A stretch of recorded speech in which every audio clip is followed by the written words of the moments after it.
cara pemasangan sama aja kayak gitu ya. Yang penting kita tahu aja fungsi untuk pemasangan CTG ini seperti apa. Kalau di rumah sakit sih dilakukan pemeriksaan ini untuk mengetahui bahwa si bayi ini udah masih sejahtera atau udah stres gitu ya.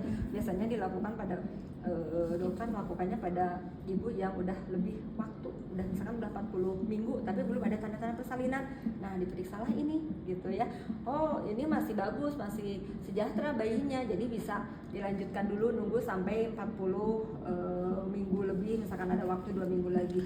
Atau ibu yang misalkan mau diinduksi persalinan atau mau di drip gitu ya. Sebelumnya kita ini dulu. Kalau misalkan bayinya dalam keadaan stres, ya itu tidak bisa dilakukan drip atau induksi karena akan memperburuk keadaan bayi. Biasanya di rumah sakit seperti itu gitu ya dilakukannya gitu. Jadi tapi kita juga harus bisa membacanya ya. Nanti tapi ini beda-beda, maaf kayak ini nih, kayak di sini ini kan ini mah satu garis ininya teh 5, kita hitung 5 ya, karena ini dari 160 ke 180 ya, ini 5. Kalau ini 10, satu garis ininya teh 10. Nah, yang dikatakan ada variabilitas ini, ada CTG berarti kategori 1. Yang kita nilai di CTG ini ya adalah baseline. Kita baseline lihat. Jadi rank antara si denyut jantung janinnya itu dari garis yang bawah sampai garis ke atas itu ada di antara angka berapa. Kalau ini, nah ini kan berarti 130. Ya ini 150 160 berarti di bawahnya 130 sampai 160 nih, ada yang ke sini gitu ya. Nah, yang disebut variabilitasnya itu, nah ini yang ke atasnya gini. Ini ada ke atas, ada ke bawah. Nah, ini ada gini. Kalau yang tidak ada variabilitas berarti yang seperti ini. Yang rata. Rata gini kan ya? Gimana? Ini datar, ini. Kalau kita menyebutnya ini rumput. Nah, rumput kayak gini ini berarti si bayinya kategori kurang 2. Kalau kategori 2 ini bisa aja hipoksia. Bayi bisa hipoksia. Tapi kita tanya dulu keadaan ibunya, apakah ibu udah makan atau belum? Atau bayinya tidur? Bisa aja kalau tidur juga seperti ini. Kita bangunin, coba elus-elus bayinya atau goyang-goyang kepalanya. Kalau misalkan bayinya aman, ibunya hamilnya tidak ada plasenta previa. Kalau plasenta previa jangan, nanti bisa perdarahan gitu ya.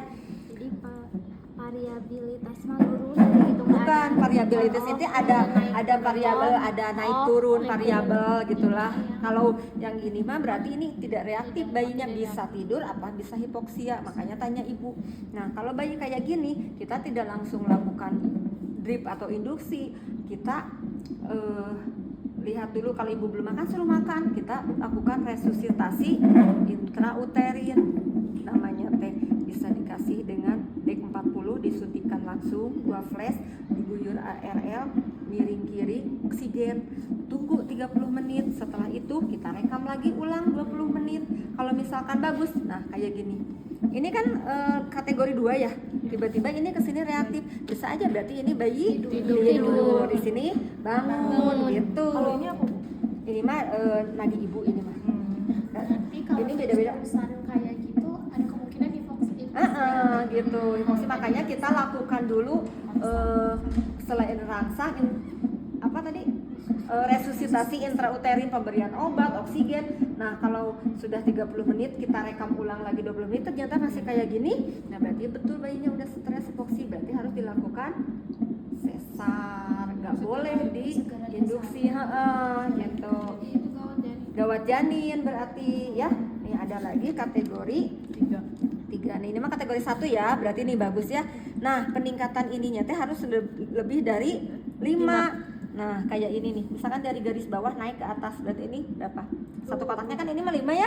Ada 3, berarti berapa? 15. Berarti normal, 5 sampai 25. Gitu. Nah, kalau yang ini Itu mah 10 ya yang tinggal. yang ini mah 10 satu kotaknya. 10 sampai 25. 5 sampai 25. Tergantung kertas sama alat berarti ya? Iya, gitu ya, tergantung alatnya, nanti kertasnya menyesuaikan si alat. Nah, kalau kayak ini nih, maaf. Nih, kayak gini nih. Nah, ini berapa ini? Cuma 5 ya, 5 juga kurang sedikit ya. Nah, berarti ini nggak normal ya, berarti ini kategori 2.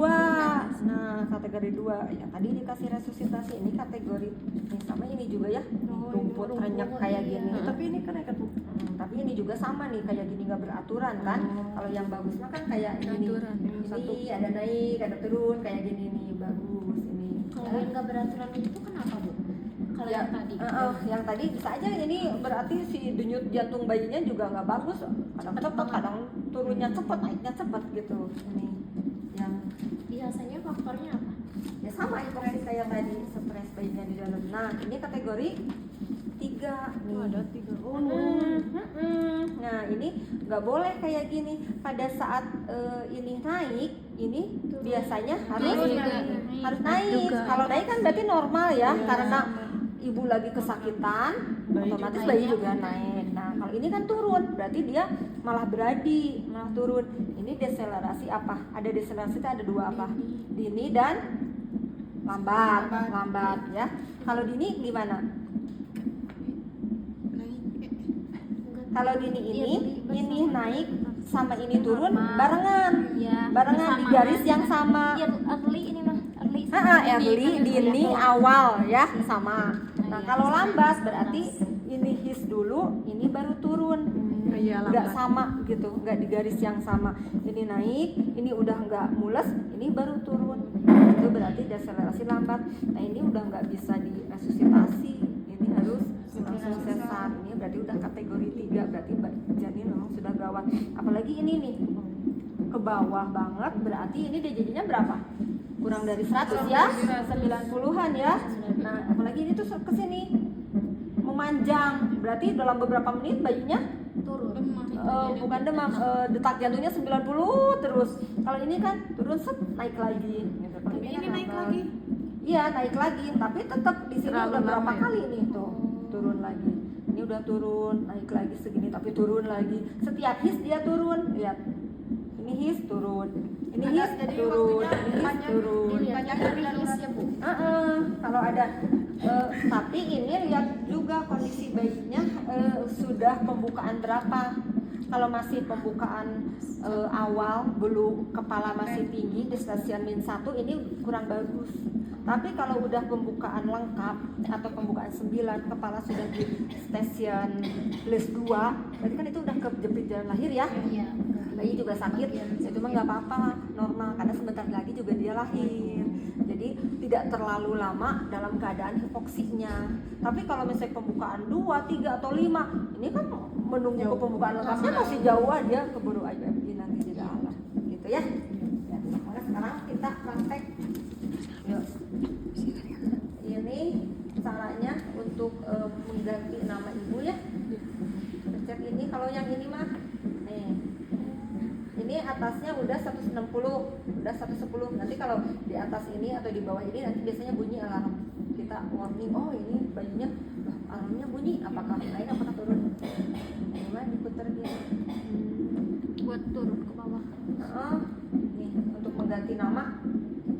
Nah, misalkan namanya bukan ini bekas pasien yang tadi, misalkannya Pencet lagi. pencet lagi, ini mah kayak itu Ngebeler dikit. Agak susah ya. Satu-satu atau Si ribet? HP. iya satu-satu ini Ya mah. Allah. Kayak HP jadul yang Kayak HP DOP jadul 2 ya? gitu. Yang mana? Grafik Iya. FM. Nih, Kecepatan. nah hapusnya gini ya. Tuh. Ya Nanti Ya Allah. mau ini lagi ini. Nuri aja udah. Ini HP ini ibu pakai ini kalau mau Ibu huruf 2 itu berarti 2 kali. iya tiga kali gitu. Ya Allah. capek banget. Beli keyboard Pakai Bluetooth. ada yang lebih canggih dari ini, yang udah nggak kayak gini gitu. Ada, tapi ada yang touchscreen kayak di rumah sakit ibu mah touchscreen, jadi tinggal ketik A, B, C sekali Enak gitu ya, Bu. ya. Ibu di rumah sakit mana? Di rumah sakit Lembang. Di RSUD Lembang. Ada yang udah pernah ke sana belum? Belum. Jauh. Jauh. Kemarin praktek di mana? Kiwari. Oh, di Kiwari. Nah, ini Nggak tanggal pernah. aja. Hah? Lihat aja. Lihat aja. Iya lihat aja. RS Tour. Beda kan? Alatnya beda ya. Pasti yang udah bagus di sana. Enggak tahu. Nggak dilihat. Nggak dilihat. Nggak diliatin apanya Cuma ininya. iya. Cuma ruangannya aja. Ruangan aja. Ruangan tur. Sok, ini sok dan tanggal sok coba. Yuk, ini tanggalnya. Pijit. Nah, ganti dengan diputar-putar. Oh, enak. Oh, enak tanggalnya. Enak Nah, tanggalnya. diputar lagi ya. Kayak nat atur gitu jam ya. di mobil. 9. Udah tanggalnya bener. Udah jam di mobil. Benar. Jamnya nih dirubah, sok turunin ke bawah. Pencet. Oke. Pencet dulu. Nah, turun ke bawah. Ibu, Udah. putar. Nah, ke bawah, ke bawah. Nah, itu sok jamnya sekarang jam berapa? Tuh jam. 11:11. Udah 9, sok robah. Nah, udah 11 ya. Nah, itu. Nah, No. udah biarin. Keluar ke bawah. Keluar bawah lagi, terus. Ya, keluar. Satu-satu. Nah, udah ya. Nah, ini kan uterus kontraksi ya. Berarti kontraksi uterusnya harus di nol. Nah, di sini lah udah. Nih, pencetnya ini. Kalibrasi. Berarti sekarang kita Ibu punten ya, Bu ya? Maaf ya.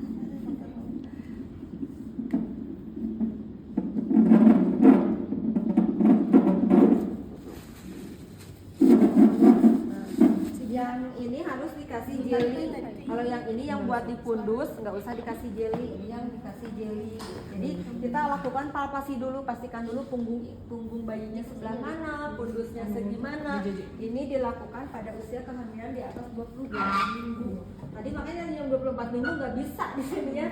Jadi kalau dari 28 minggu ke atas bisa kita lakukan. Ini kebetulan ibu 29 minggu ya. Jadi bisa. Nah, kita pastikan dulu punggungnya untuk menentukan nanti punktum maksimumnya sebelah mana, dididinya di mana gitu. Nah, sok mangga silakan praktek. Ini masukin ke bawah ibu gitu ya. Ibunya suruh ngangkat tepuk kakinya, angkat ininya gitu. Kita masukkan boleh berdua dari sana. Kalau misalkan di rumah sakit susahnya ini. Sok Pakai kedobron kan? Dapat satu Pakai aja kedobron kan, dulu. Bu? nggak usah. Dapat satu aja untuk menentukan. Semuanya ya kan kita kalau misalkan ibu hamil datang kan kita periksa semuanya ya, kita nanti kan udah tahu